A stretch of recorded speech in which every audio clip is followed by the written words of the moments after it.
Avengers!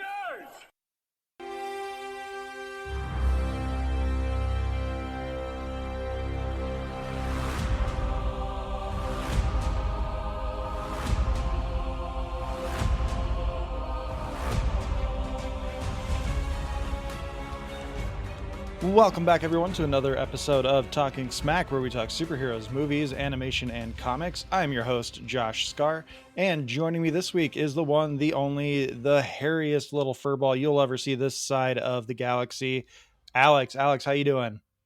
I am doing fantastic. I'm excited for tomorrow's coronation as a country we kicked out over 250 years ago has a king again. Is that tomorrow? I thought that was today.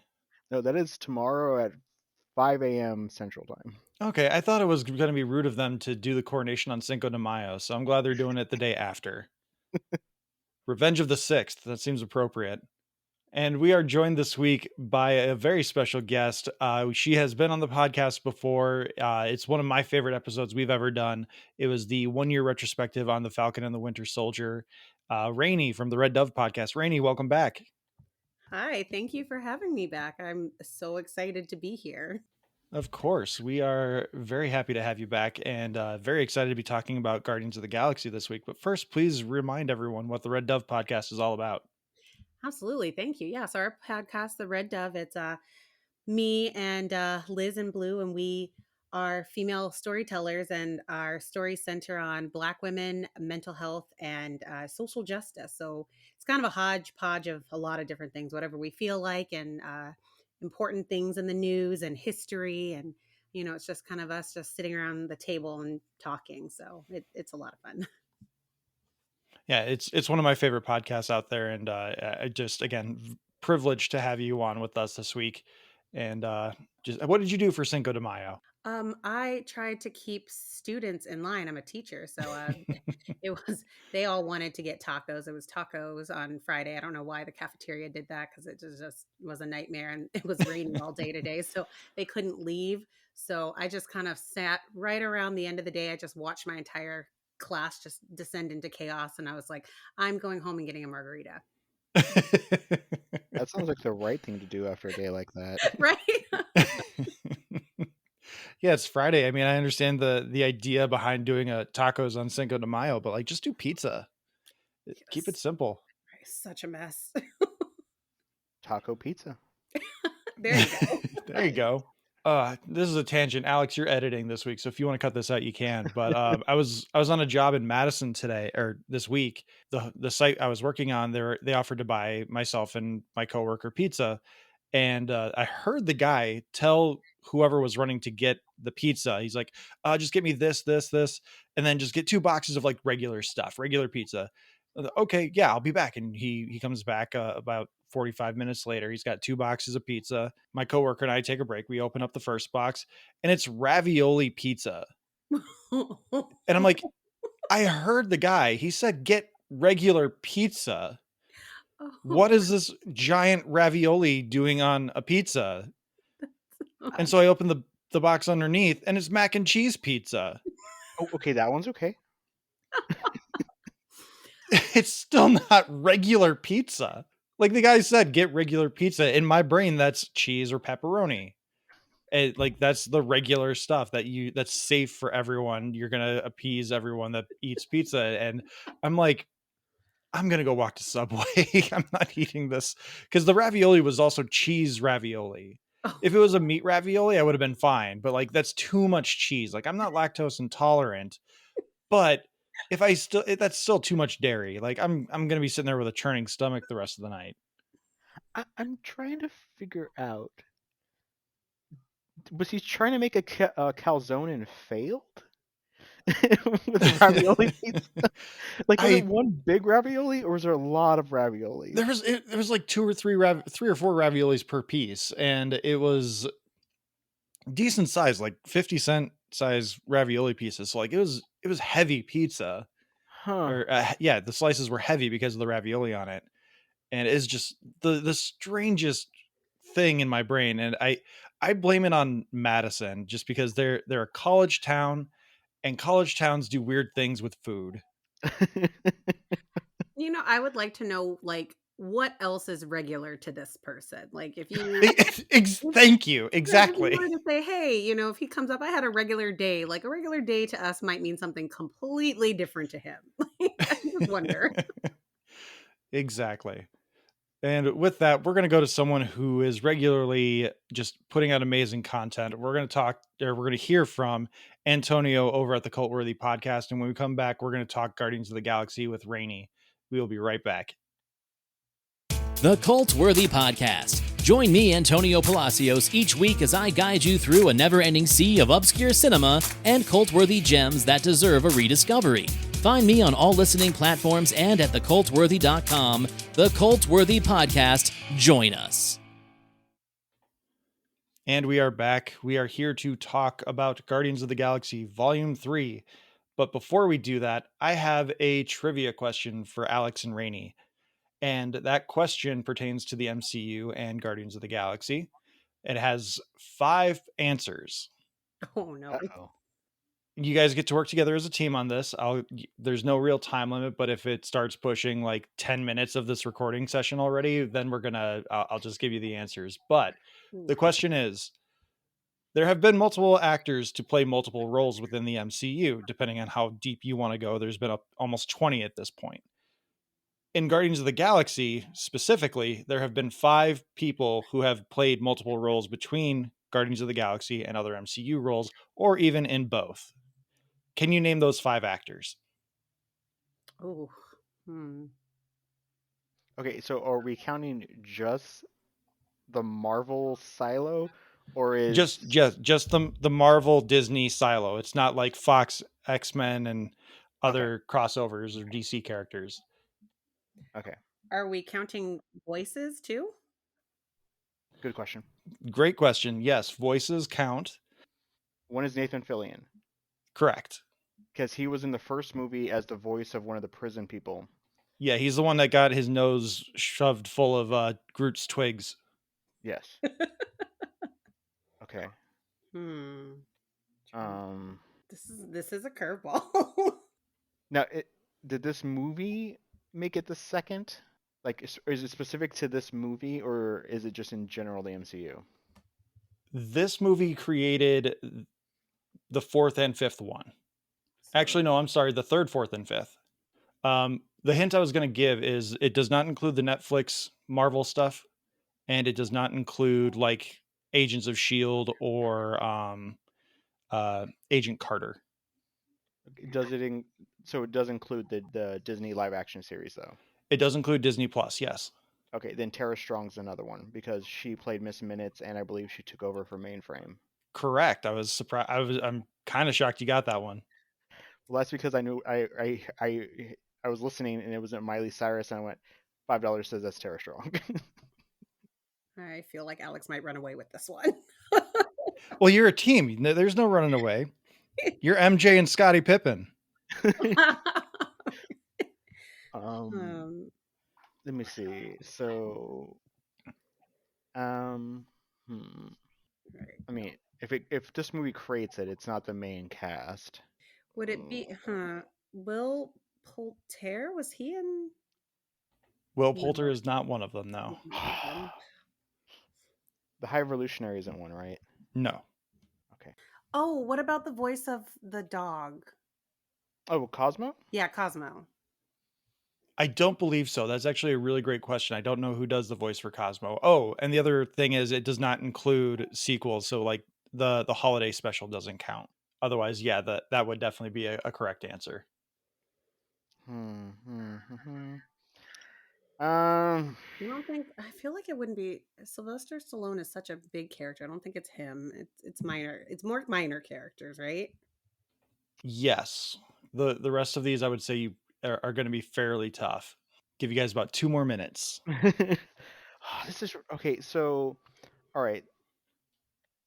There's so many characters. It's not Elizabeth Debicki because she was in the last one. What about that Batwoman? I feel like she felt a little familiar, like in the kind of pseudo quasi Counter Earth scene when they came in. Oh, her. Great question. I do not know who is under that makeup. Okay. Ah, Oh man. So you could be right, but Right. this is like credited. This person has a name, not Batmom. Batmom. well, I did see in the credits there was someone credited as Guy Gamera Shot. Gamora Shot, sorry. My braces really hurt today. Are any of them in the post credits? Hmm. Because there was like a little Easter egg in the post credits, and I'm wondering if that's that person. No. No, not that person. Okay. Darn. I'm trying so hard. About 60 more seconds. No, I know because I saw her name. Okay, the voice of the otter, the weasel. Yes. Linda Uh, Cardellini. yes, Linda Cardellini. Right? Yes. Okay. She is the voice of Lila, and she is Mama Hawkeye, aka Bobby Morse. Nice. Good one. Okay, so we got 3 Two of 5. more. I wish I didn't delete all the soundboard stuff. I could make this really pressure filled now. I know. Oh, I will get some Jeopardy music and put it and then get copyright struck, so Yep. Well, I mean, it's just I'm a little teapot, isn't it? yes. It really is. What about the bunny or the walrus? I'm just going to throw those out there too. Nope, Nope, not that I know of. Okay. Okay. All right, final guesses. Complete random guess. They had Yondu recast with a different person. Nope. Darn it. I got Was it nothing. a voice of another animal type thing? No, these two are going to be really obscure. This one, they're not tied directly into Guardians 3 specifically.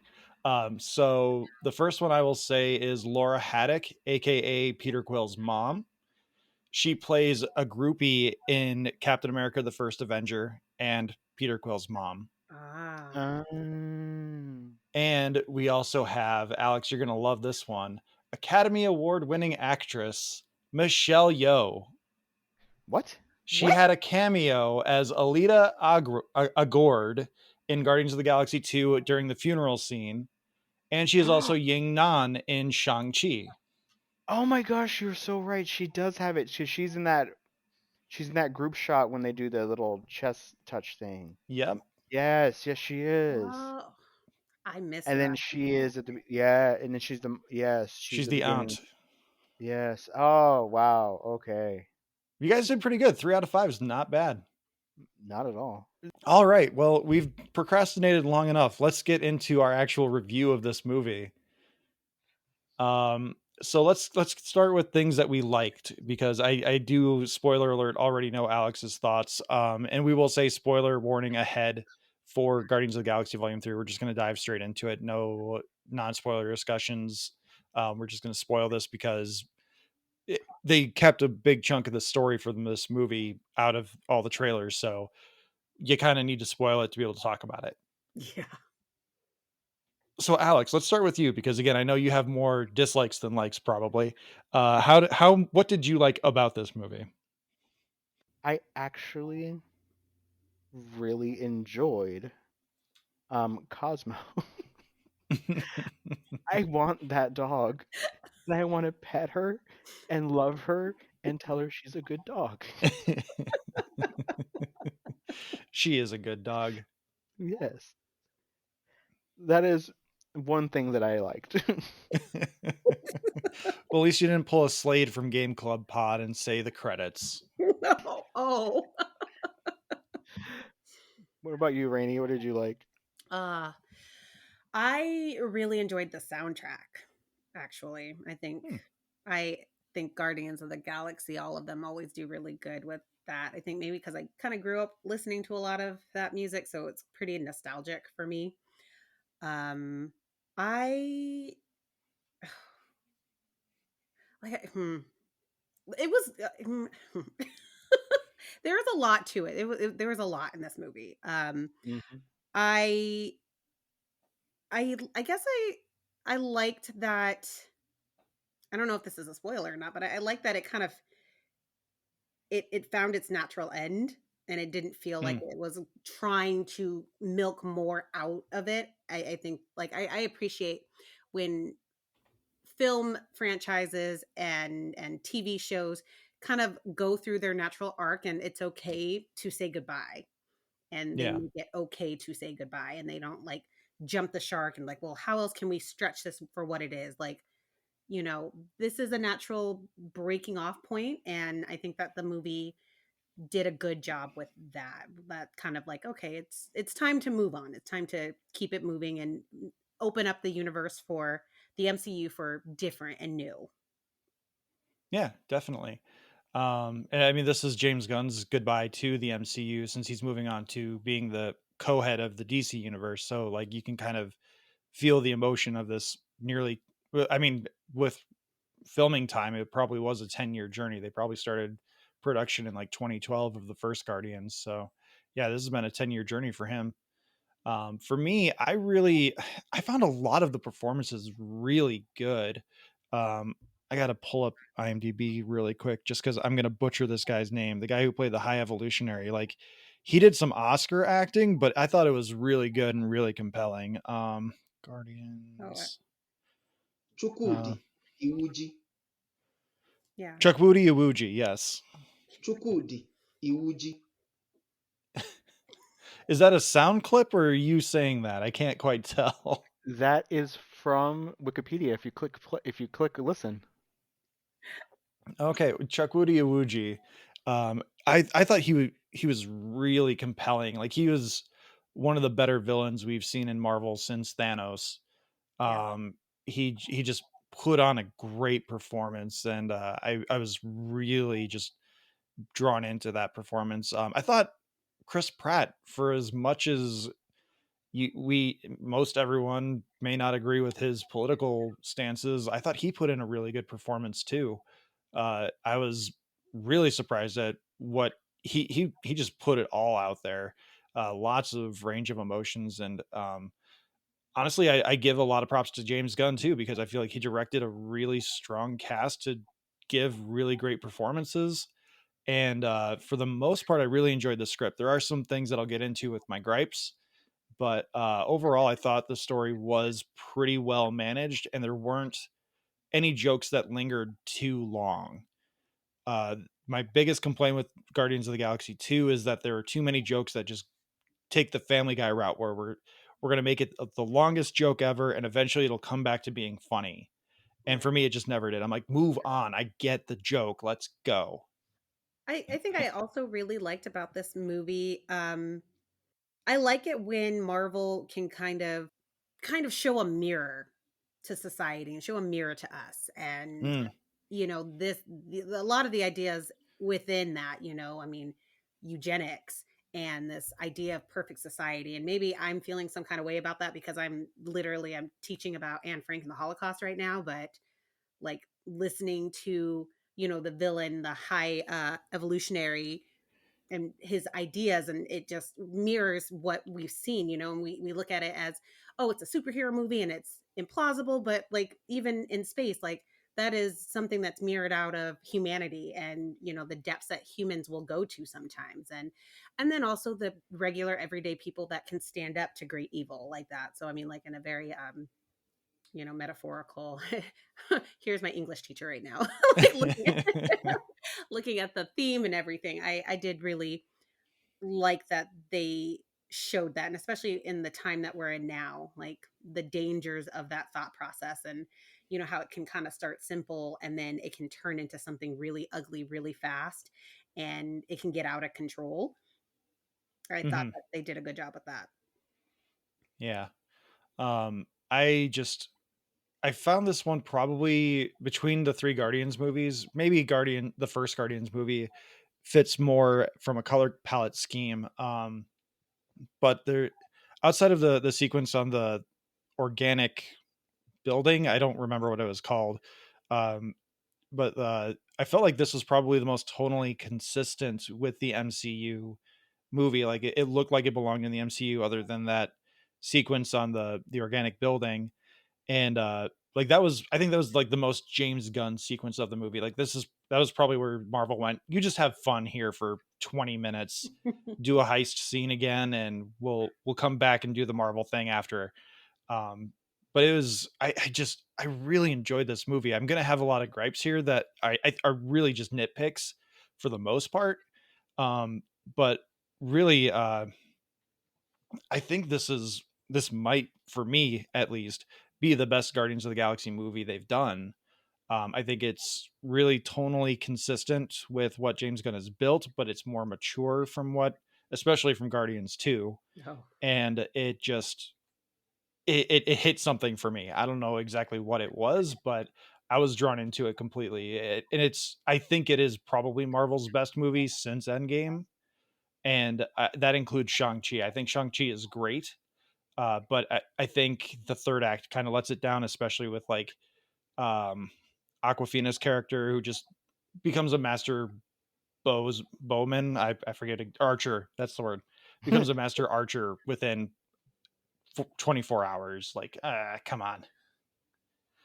But we're gonna get into the meat here now. Alex, please hit us with all the things that you did not like about this movie. We've got about 35 minutes, so keep it tight.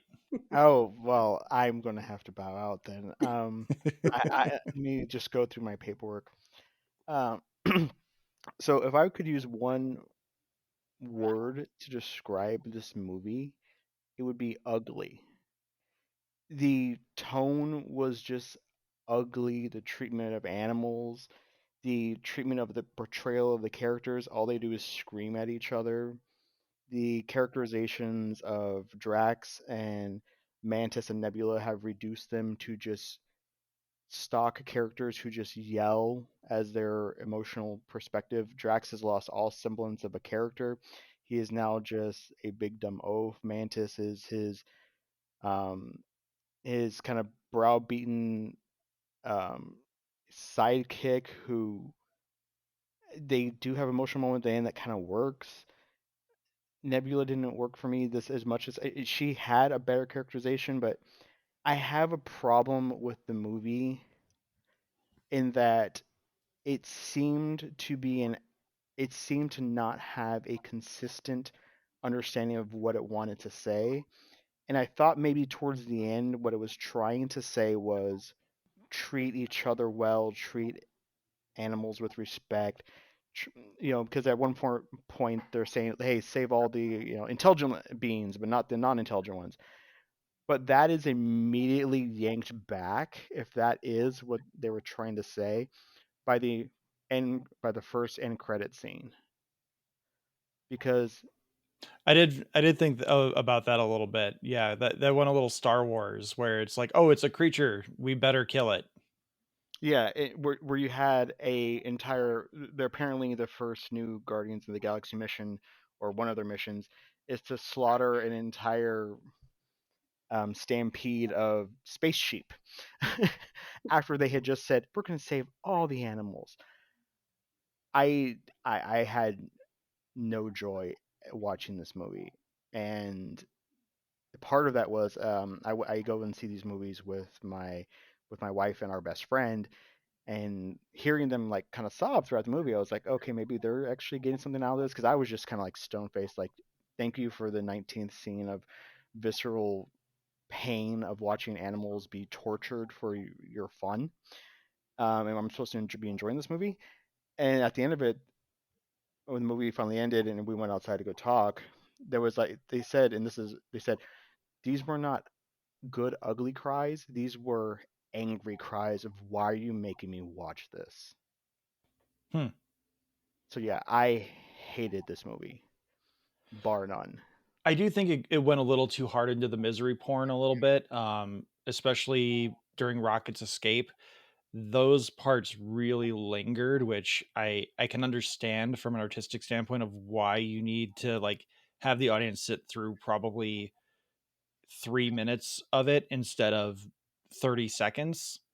But it got to a point where, yeah, I was like, okay, I get it. We need to be feeling something right now. Please, let's get back to everything else, because like we understand Rocket's motivation at this point.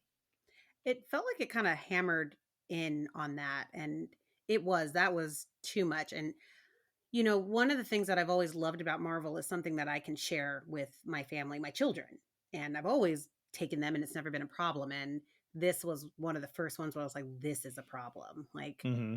I took my kids into this, and maybe that's my fault, but I mean, like, it's always superhero violence. It's never really too much. So we've watched all of the Marvels together, and this was the first one. My son was sobbing next to me. He Yeah. cried at that scene, Mm-hmm. and it just went on forever, and I was shocked to watch it, and it was so much, and it was hurtful, and I was like, we get it. I don't think that you need to browbeat us over how bad animal cruelty is and Mm-hmm. experimentation on animals. Like, that was one of my biggest gripes about this movie, was the depiction of cruelty and torture. There are some places where that is necessary, but I think that you need to have it in a type of setting where your audience is prepared for it, not where people are going to kind of enjoy themselves and have a good time. And that's not what you go to see when you go to see a Marvel movie, to be hit with that. And, again, with children and young people, I mean, there are so many kids in that audience, because the Mm-hmm. first two Guardians of the Galaxy movies were hilarious and the kids loved it. And then you go into this and you're just like, whoa. And I felt like the worst mother in the world. My son was sitting on my lap, just like crying, and I was like, I can't believe I did this to him. And he felt it so viscerally, because he's never been exposed to anything like that. So that was probably one of my biggest gripes with the movie, was just like time and place. Like, that sometimes it's really necessary to go in hard on that, but like, I don't think that this venue was the place that needed to happen. Yeah, and a big spoiler warning here. If you want to miss this, skip ahead like 20 seconds. I wonder if James Gunn chose to go that hard in that moment because he knew there wasn't going to be a big character death. Like, no one in the Guardians died. There are a couple fake outs, but none of that happens. And I wonder if that's where he was really trying to get that emotional attachment, was through that sequence, which that was the one scene really for me where I'm like, okay, that was really unnecessary. Like, you can insinuate a lot. Like, Bambi's mom dies off screen. We're still traumatized. Right. See, that is where I would say no, and that it's not, that it is specifically him, because it reminded me of watching the Suicide Squad movie he directed and wrote. And he has that gratuitous violence scene of those birds in the cage that they set on fire, and has the villain monologue while the birds are screaming in the background. And that immediately brought me back to that, because we had a discussion about how gratuitous and unnecessary that was when we reviewed that movie. And I immediately thought of that, and I was like, this is just him. Yeah, that could be him going back to his trauma background with the like Toxic Avenger style movies and Yeah. stuff that he came from, and that could just be him, for lack of a better word, paying homage to where he came from. But yeah, in big, and like, to the Suicide Squad's credit, that was an R-rated movie, so like, you can get away with stuff like that, and people are kind of expecting a lot of violence in that kind of movie, even animal cruelty to an extent.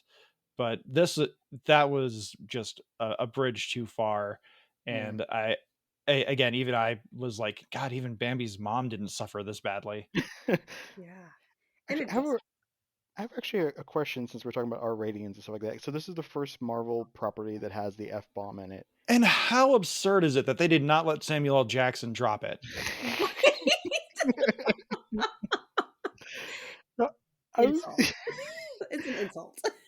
no, I was gonna say, did anybody laugh in your theater? Because like he said that, and there was like a mild chuckle, but I knew it was coming, because someone had tweeted like first Marvel F bomb, and James Gunn was like, oh yeah, I came up with it on the day of set, and it got this massive laugh. I'm excited for it, and it happened, and I was like, I heard a few chuckles. I kind of went, I didn't hear a laugh in my theater. I went, oh damn, like they went there. But yeah, no, I was laughing more at Nebula not understanding how to open a door, or a 1990s car door, which I thought that bit was pretty funny. that bit was good, It because was. I had a car that had that issue. It felt a little forced, like, to use that kind of language for such a small problem. I don't know. I mean, like, maybe that was supposed to be the humor of it, but I was like, man, if you're going to use your one F bomb, this is not the place to use it. Like, And the first F-bomb in the Marvel universe. Like, again, have Nick Fury send him a message or something. Like, you have to let Sam Jackson be the one to do it. I agree completely. At least this means that I get my my Deadpool's going to have at least one F-bomb in his movie. Yeah, that was immediately my second thought was Deadpool's coming. Seriously. So I've got a small list of gripes from the movie for me. I'm gonna start with this one because I think it's probably the most story related. Um, Adam Warlock felt like such a waste. He was mostly just a payoff to what happened at the end of Guardians 2. And you could literally just write a different ending, saving Peter from being frozen to death, where instead of doing the creation of Adam moment, you could have alternate reality Gamora come up in a jetpack and save him because she's learned a lesson about saving lives. Like, I think that might have been more emotionally resonant, but like, I get Adam needs to be in the movie because we teased him and we talked about him, but I think his arc was pretty wasted. I agree. I didn't feel I feel like they could have done so much more with his character, and it like they didn't know what they wanted to do with him. And his costume was great. He had all of this like great potential, and then it was just kind of wasted, and then it was like at the end of the movie like, "Oh, okay, well now he's a good guy." Yeah, and I thought Will Poulter was great in the role with what they Oh, gave him, what little they gave him. I thought he was really good. I like the fact that apparently he's dumb because he didn't cook long enough in his little pod. Although he basically is just himbo Thor again. yeah. But overall, I liked what they did with him. I just hope that they grow him in a way that's not just making him Drax 2.0. I found his introduction, which basically was the trope, beat up Worf. You show the new threat in the galaxy by having him beat the crap out of anyone who's actually opposing. I was like, oh, okay, so this guy's you're gonna have some trouble with him, and then it arced really weird. But I, they actually bought me back with him because of the weird "I want to be hugged" getting the cuddle pie at the end. That's where I was like, okay, I'm fine with this. I realized midway through that they are not going to make him the bad guy. I mean, that he is not the main threat. The threat, but for him is that he needs somebody to love him. And what Yeah. better place to get love than with the Guardians of the Galaxy, who are all about winning by the power of friendship? Right. Exactly. I do want to go back real quick before I forget. Another thing I really enjoyed about this movie was the hallway scene when like they're the first time they're all together is like the Guardians of the frickin' Galaxy Hmm. after Rocket gets saved. That sequence I thought was really good. Like again, some kind of gross James Gunn creatures with the war pigs, and when they're rescuing the kids, there's that one just I I love the way Mantis played it off where she's like, I didn't scream at you. There was something behind you that was scary. You're fine. You're beautiful. Yeah. Yeah, that was one thing. I mean, like I know it was James Gunn, but this movie was pretty gross in some places. Like I Yes. Yeah.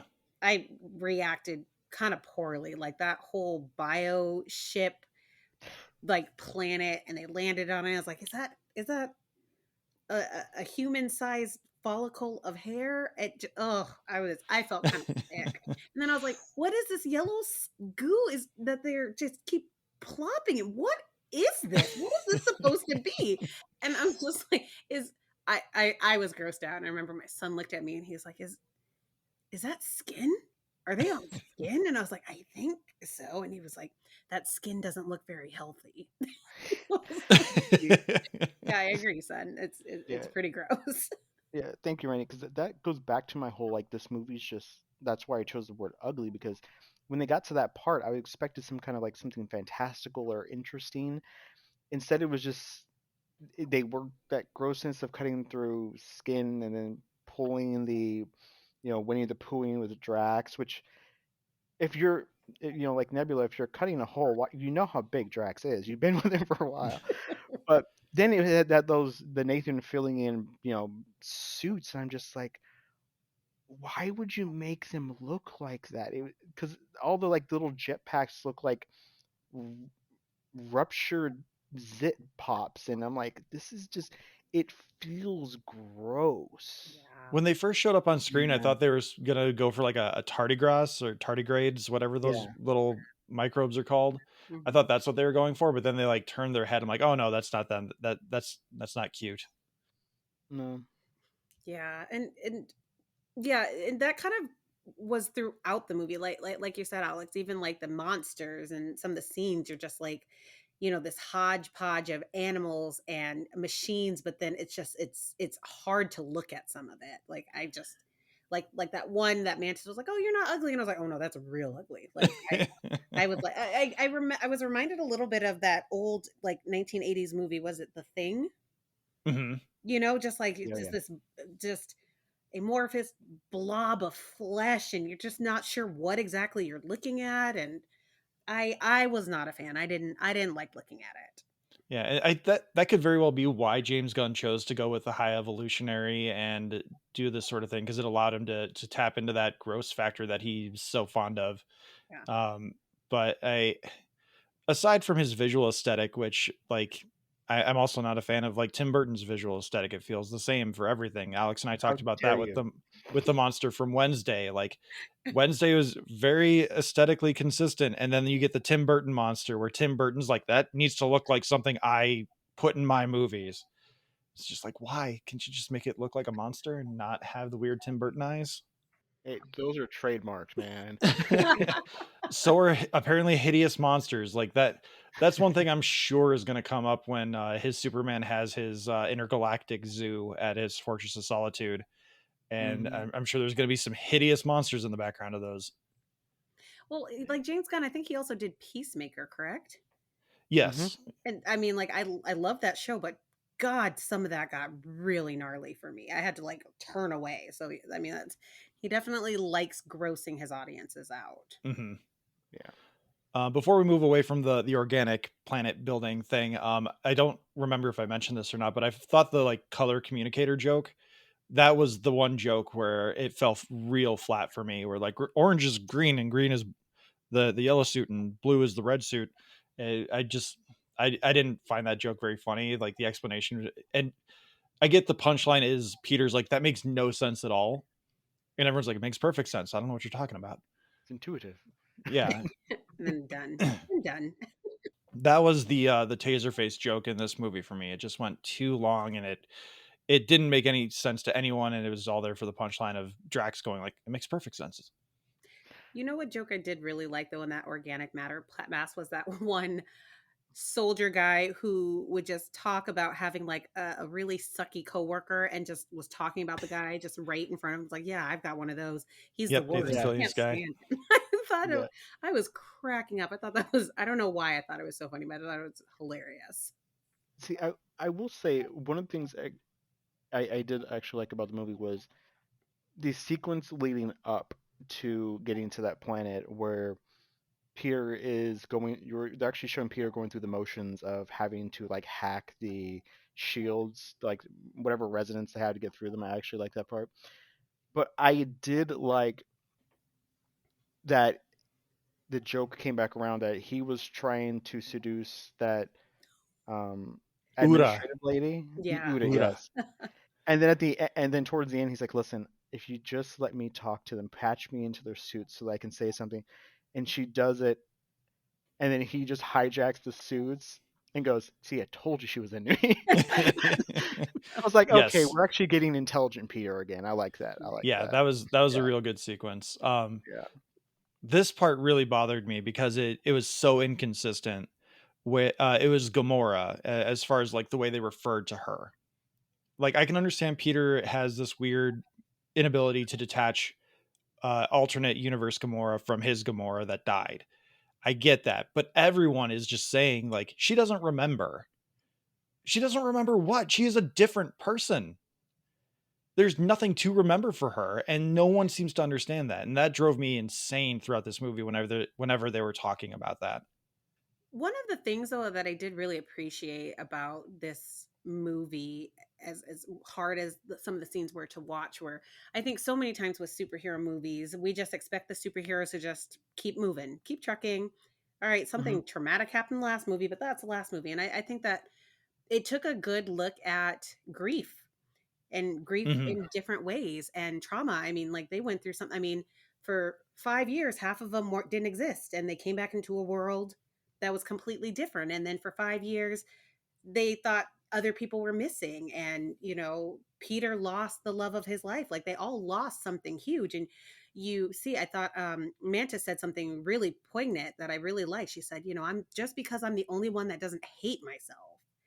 And I was like, that's like they are all struggling in very different ways, and they're not okay. And I thought that that was something very interesting about the movie. It just kind of talks about it's okay to not be okay. Like, it's okay to not be able to bounce back in lots of different ways. Was it the guy, the Ravager, what was his name? The guy who took over. Kraglin. Yeah, like his, like performance anxiety issues or whatever was going on with that. But him feeling like, he's got these big roles to fill, and he's missing Yondu. Peter has lost so many things. Drax is still dealing with the death of his family and his child. Groot kind of growing up, but losing Rocket's undealt with issues. I mean, like you really kind of see all of these different characters kind of dealing with their trauma. And I felt like very realistic human ways. Like, they are not coping very well. Peter is drunk off his, hiney at the beginning. And, because he's drunk, his friend gets hurt really badly, and the guilt that he feels for that. Like, I did appreciate that, they gave them that humanness to them, that, that's hard, and people don't bounce back immediately.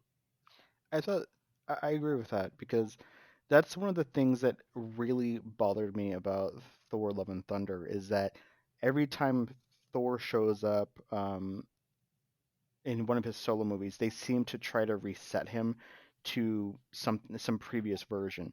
And Thor: Love and Thunder really bothered me that one of the best sequences of a Thor movie, I mean of the MCU, is Rocket and Thor talking in the ship. And you realize that his smiles and kind of broness is a mask for how much pain he's carrying.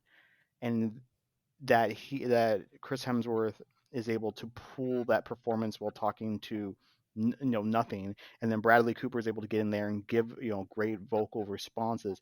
I thought that was so good, and I was so disappointed when Love and Thunder just chucked that out the window.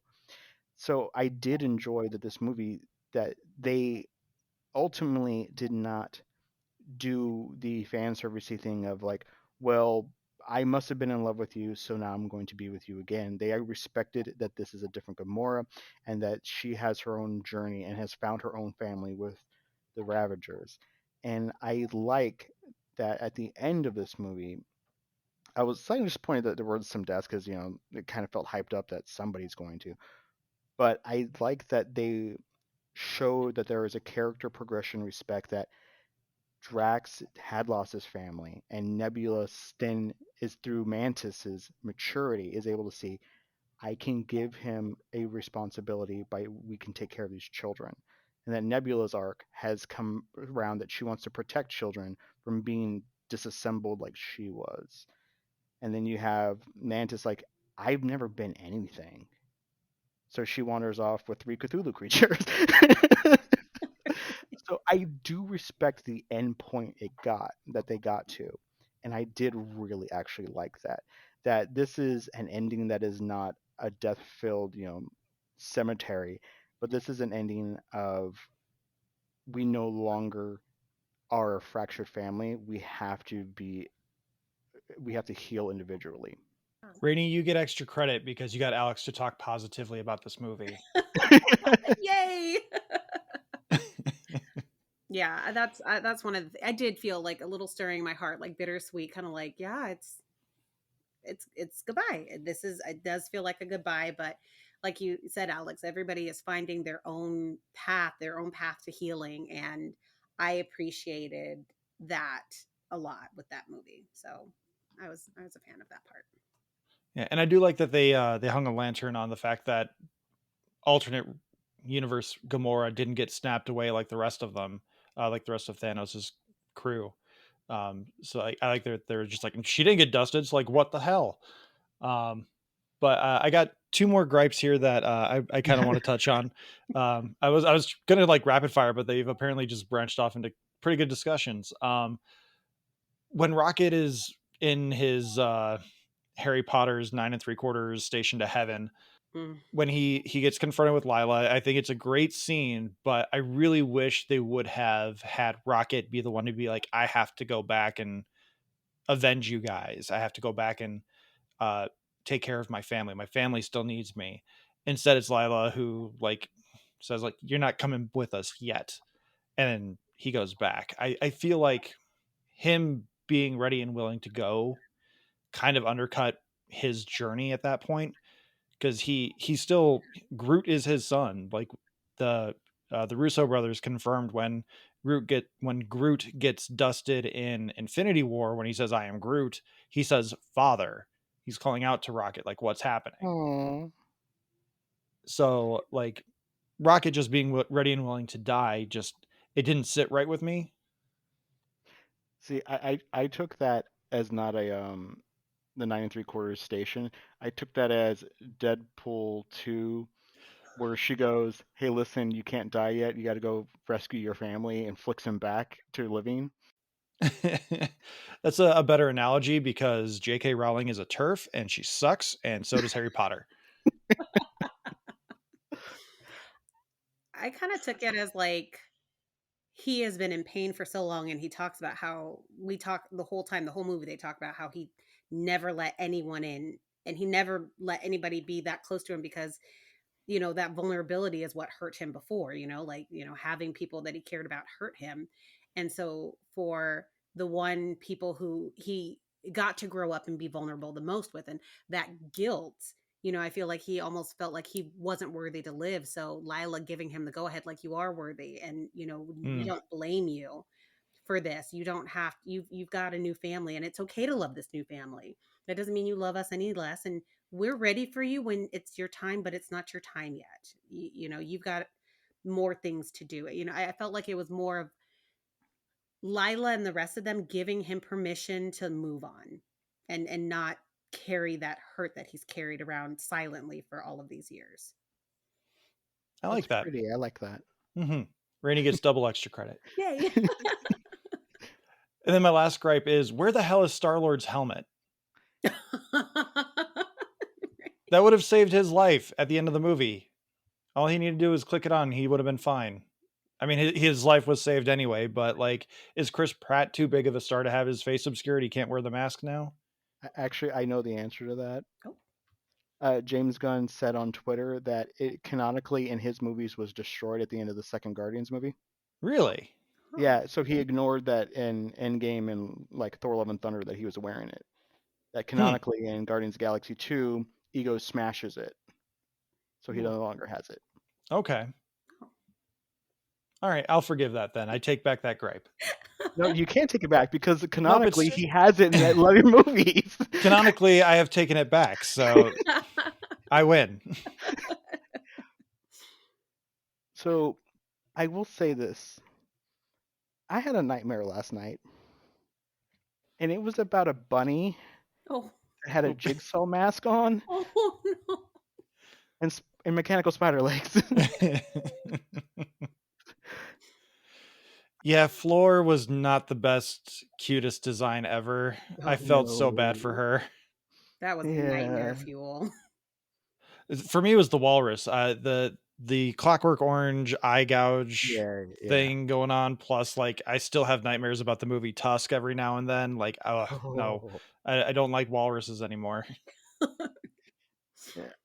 One of the things that I really kind of enjoyed about the movie was kind of that little talk, that kind of like with Counter Earth. I really kind of enjoyed watching that, even if the animals, some of them were a little gross to look at, like, how he has put all of this time and effort into making this perfect society, but, he leaves all emotions out of it. So, Quill says, how is this a perfect society when you have like, some, like, I forgot what the animals were, but they're selling drugs on the side of the street, and like doing all of this, like you keep destroying these things. And then how callous. I mean, I thought that they did such a great job with this villain because he was just callous and just did not care for didn't regard anything about life at all, even him creating life. And even the way he regarded Rocket, which was such a gut punch. Like, he's given you something that you didn't think of before, and you were just like, oh, did you think that you were going to go? No, you are going to be destroyed. I took everything I needed from you, and off you go. Like, it really made me hate him, but it also really made me look at, like, this idea of a utopian society. Something I always teach my students is, people always start off with the best intentions with utopias, but the bad thing about utopias are it's only a utopia for certain people. Like, you can't make a Hmm. utopia that Hmm. works for everyone. It will always become a dystopia. It always will. It's impossible. So, them showing that there is no such thing as a perfect society, because life is not perfect. So it'll never work that way. I liked it. But then I did like that the whole Counter Earth was like set in the 1970s Yes. for reasons. Yeah. Yeah. I so I did appreciate the villain, and I actually really dug him. The part that made me distinctly uncomfortable, if I was an actor, is when the High Revolutionary first meets uh the gold people. I forget, it's The Elizabeth Sovereign. Sovereign. Sovereign, yes. And he steps up onto like this little platform. I'm like, okay, so you have to have an ego, you have to be slightly taller. It creeped me out so much when he like took her chin and then started making her mouth move for her and like touching her lip. I was like, you are gross. And if I was an actress, I think between scenes I would probably hit you. What was also interesting about, the High Evolutionary was he was so obsessed with perfection. But then when you look at his countenance, like, it's gross, like his Mhm. face is literally peeling. You can see where he's made these Yeah. really haphazard, like, you can say he wants to be a perfectionist, but he's not perfect in what he does at all. He takes no time. He Mhm. rushes through everything Hmm. he does. It's like, I'm going to bring it back to my students again. Like, when you have a kid who's like, here's this paper I just did, and you're like, you worked on this for 10 minutes and I can tell, like, this is crap. This is absolute crap. And that's all he does. But he expects greatness, but he puts zero time and effort into nurturing, into really putting things together, and then he has the gall to call them abominations when they are abominations directly because of his actions, like the narcissism, which again, I guess makes him a fantastic villain, but it's just like, See, wow.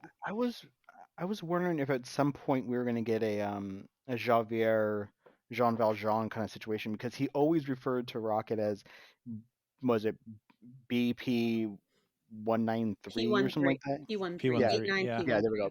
Yeah. And I kept, after like the fourth or fifth time, I kept hearing Javier screaming, prisoner 24601. I was like, are we gonna get like some moment where he's like put in this impossible situation where it's like, no, I thought we might kind of get to that point where he was like, you were the one who actually figured out the rationale and could think on your own instead of memorizing, and he would become conflicted about what to do with this. But nah, there was never that. The dude's just a scumbag. Mhm. Yeah. Yeah. Weird sidebar. That's like the third Les Mis reference I have had thrown at me this week, between Ted Lasso, hanging out with my in-laws, and now this. So I think I need to watch Les Mis sometime this weekend. The universe is telling you as such. Apparently. Yeah. But the question is which one? The correct answer is the Liam Neeson one. Obviously. Yes. Now, no. The 25th anniversary staging of a musical is pretty decent. Yes, but I don't know where I would watch that one.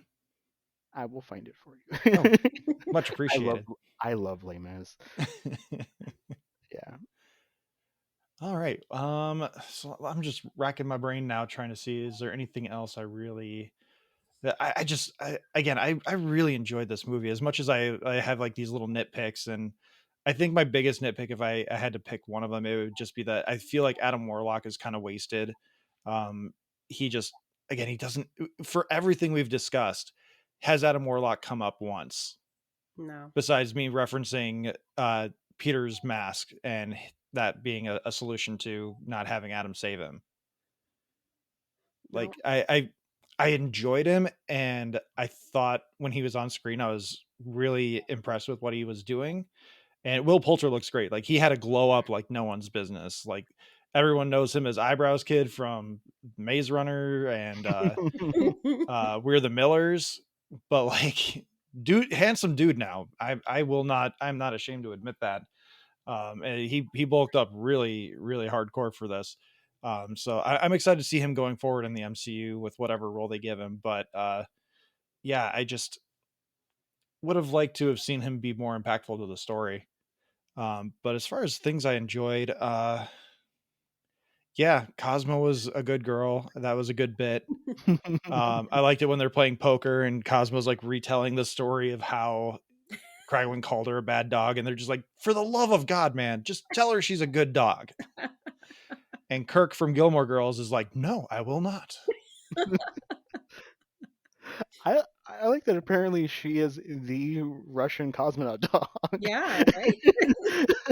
I was like, I was like, wait, is she? She is talking about how Russia, they thought they could leave me up there, but they could not. I'm like, that's awesome. And of course, we get our very nice brief Howard the Duck cameo. Yes. Yep. Seth Green showed up on in between Family Guy to record one line. And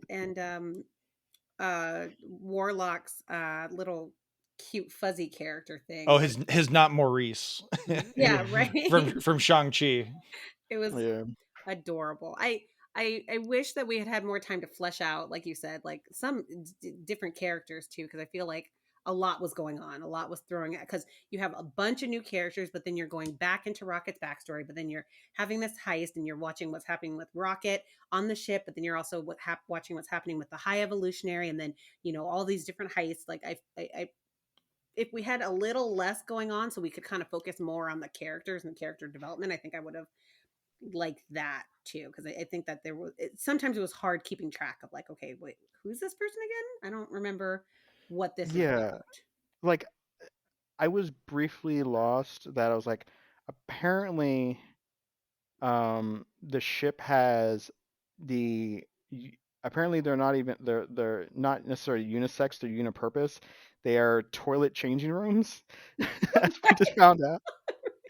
Because it was like, they're changing. I'm like, oh, because that scene went on a little long of them apparently showing just the tops of like their shoulders and heads as they're not getting changed, because Drax apparently thinks these colors clash with his eyes.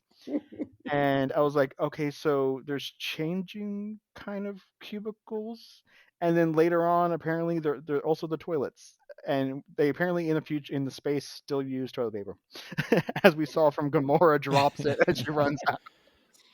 Alex, there is some character progression with Drax, because he no longer has sensitive nipples. He's gotten over that. Yes, it's true. It's true. And he's always wearing a shirt in this movie. And he knows what analogies are now.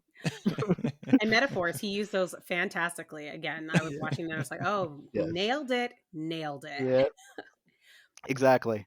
Yeah, a little more time on characters would have been nice. So before we close out, there is two post-credit scenes, or there are two post-credit scenes. We talked about one where we see the new Guardians team kind of having a little chat about their favorite music. Then they go all Star Wars and kill animals, because that's what you do. Hey, that's where Adam Warlock won me over. He referenced King Crimson. I was like, yes. And Groot has become a kaiju. Dear Lord, he's just monstrous. And Groot said, I love you guys. I lost it in the theater when I heard that. Oh, that was a great... I take that as Groot said, I am Groot, but they translated it for everyone. Right. Like, I don't think that's a moment where he like changes his verbiage, but I think it's a moment where they like translate it for everyone, like so we can share it. Yeah. I did like how Gamora's like, he's just saying his name. Like, everybody else hears this, right? Like, I like that she makes verbal what everybody else has thought for the whole time. Mm-hmm. Yeah. I did like that. But and then at the end of the movie, she understands him because she spent 48 hours with him. Yeah. That's all it takes to learn Groot is 48 hours. Very quickly. No, because as we learned, Groot is a language, at the at Thor's college. Asgard University, yeah. Yes, right, Asgard University. It's like I took Groot in Asgard University. Yeah, it's a 2-day course. Yeah, right. It's a weekend course. Gotta get those But extracurriculars in. It's worth 1 credit.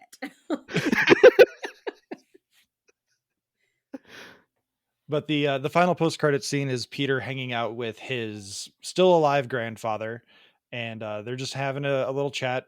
Peter's grandfather is reading a newspaper that's apparently breaking the story about Kevin Bacon's Christmas in space,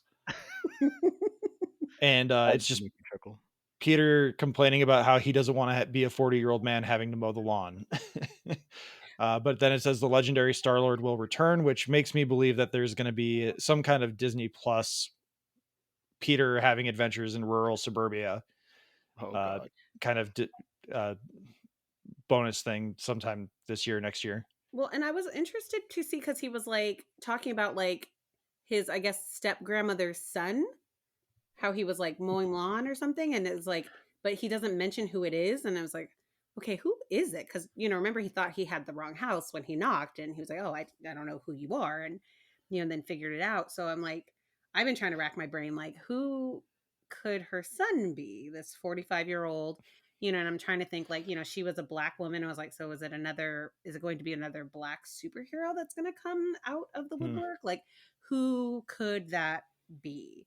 And I was like, is it making way for possibly X-Men or something? Like, I was going 1,000 miles a minute when I saw that. And what I liked about that scene too was it kind of harkened back to when we first started seeing post scenes where it was just very like, it felt very like the very first Avengers when they're all sitting eating shawarma and like you don't think anything's really happening. They're just talking and just eating.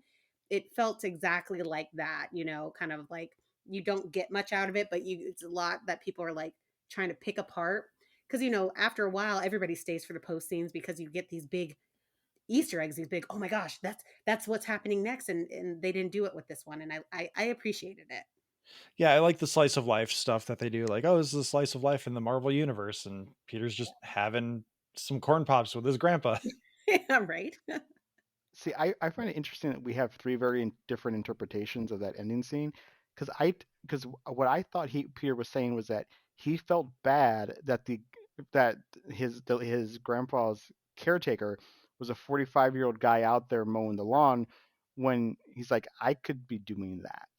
That's what I thought he was saying, is like, should I be out there mowing? Because now we got this like middle-aged guy, and that's what I was interpreting it as. Yeah, see, I didn't clock the entire discussion, so I thought it was Peter being like, I'll do it. I'll go mow the lawn. I'm not gonna like it, but Yeah. I'll do it. See, I clocked it as he was crap talking about the guy mowing the lawn. Like, there's a 45-year-old guy out there mowing the lawn. Like, I thought he was kind of disparaging the son. So we took very different things from that. Oh yeah. I need my subtitles for moments like that where he's just having this like quiet conversation. And I need context, right? But that does remind me. I do like that. I like the joke I probably laughed the most at was when they were doing that hacking scene going into the shields, and Peter's explaining how from his limited knowledge of Earth, he's like, humans only live to like 50 years old, and Mantis just immediately goes, "You're dying."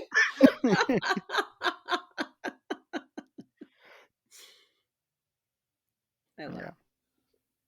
But yeah, so we haven't done our ratings. On Talking Smack, we have 2 ratings. It's either a must see or a pass. For me, I have clearly made my case for it is a must see.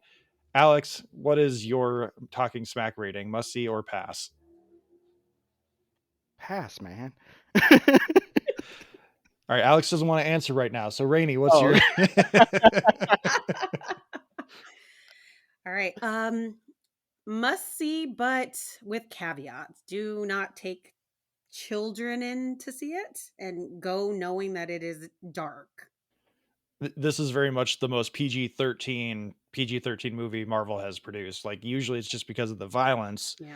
But this is very, very much like just pushing that boundary of PG-13. Well, I think Doctor Strange too. The last Doctor Strange. That Oh yeah, whole Multiverse thing, of Madness. Yeah. I messed up on that one too, and I took my kids to see that, and was like, "What is happening?" I'm really, I do not win any mom awards lately because we watched that, and my son was like, "Why would you take us to see this? This is very scary." All right, well, let's wrap this up. It is late for me and Alex, and Rainey's got some kids to try and take to counseling, I guess. Yeah, I have scarred them for life. Well, Rainey, please let everyone know where they can follow you on social media. So you can find the Red Dove on Apple, Spotify, Good Pods, anywhere you get your regular podcasts, you can find us as well. We're also on Instagram, the Red Dove, and we are on Facebook too. And we are on Twitter as well. So you can find us on all of those things. And I cannot stress how much I love the Red Dove podcast. It is one of my go-tos every time I have a few saved up for my upcoming trip. So I will be listening to those while I'm driving across the country. And Rainey, again, thank you so much for taking the time to be here. It is always a pleasure to have you, and I can't wait to bring you back again. Please do. Thank you so much for having me. I always have such a great time on this show. It's awesome. Of course. Glad you love being here too. And you can follow me on Twitter at Josh_Scar. You can follow the podcast at Talking Smack Pod. Please join our Discord. Alex, please tell everyone about the Discord. Our Discord is where we have longer form communications in this thing called text, which are little forums where you can write stuff, and a lot of the times we eventually reply to you. We have a And because some of us are bad at our jobs, we reply way too quickly. Yep. Mostly Matt. And you can find a link to that Discord in our episode descriptions. You can please email us your thoughts of movies, TV shows, suggestions, whatever you want. No nudes, please. We are all married, I think. Who is not married on our group? Yeah, no, I'm just gonna say no nudes. But you can feel free to send thoughts, suggestions, whatever else, to tsmackpod@gmail.com. Thank you so much to Leo Allen for our musical themes. Thank you to Beppo for our original avatars, and Retro Ale Studios for our Ricky avatar. Please like, subscribe, rate, review on your podcatcher of choice. And most importantly, thanks everyone so much for listening. Alex, who is doing our theme music this week? Sarah McLachlan is doing the musical out for this week because this movie really needed an ASPCA rating. We will always remember you, dear listeners. Thanks so much for listening. Take care. Arms of an angel. Don't get us struck, Alex. Don't get us struck. Watch Star Trek. We actually missed that for like 2 weeks.